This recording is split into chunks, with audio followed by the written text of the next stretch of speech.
আসসালামু আলাইকুম ফ্রেন্ডস, আজকে খাবারের ভিডিও নিয়ে আপনাদের মাঝে হাজির হলাম। আমরা প্রতিদিন দৈনিক জীবনে যে খাবারগুলা খাই, এই খাবারগুলার ভিতরে রয়েছে বিভিন্ন রকমের ফ্যাট, প্রোটিন, ভিটামিন, মিনারেল, সব কিছু নিয়ে থাকে ভালো খারাপ। তো আজকে আমাদের গবেষণা হচ্ছে খাবারের বিষয়। তো আজকে আমাদের স্টল, এক একটা স্টলে এক এক রকমের খাবার আছে।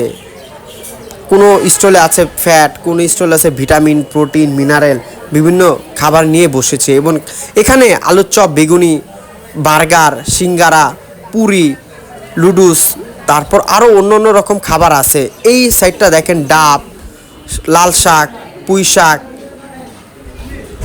গরুর কলিজা, ইলিশ মাছের ভুনা এবং ইলিশ মাছ, বিভিন্ন রকমের মাছ আছে। এখানে খাবার উৎপাদনের নাম লেখাও আছে, আপনারা দেখতে পেরেছেন আমাদের প্রতিটা খাবারের আইটেমের উপরে।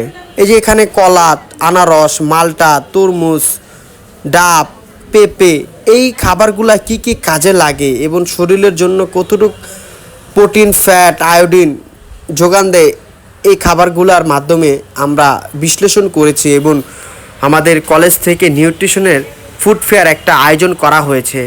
এই খাবারগুলো হচ্ছে ফ্যাট, যেগুলো আমাদের দৈনিক জীবনে আমরা খেয়ে থাকি, যেমন মিনারেল, জুস, বার্গার, বিভিন্ন রকমের আইটেমের খাবার। তো আজকে আমরা আমাদের এই খাবারের পরিবেশন নিয়ে আপনাদের মাঝে হাজির হলাম। এবং ভিডিওটা দেখলে ভালো লাগবে এবং কিছু শিক্ষণীয় বিষয়ও আছে, যে কোন খাবারগুলো আমরা দৈনিক জীবনে খাই এবং খাবারের আইটেমগুলোতে কী রকমের carbon, hydrogen, oxygen, fat, mineral, vitamin, protein থাকে।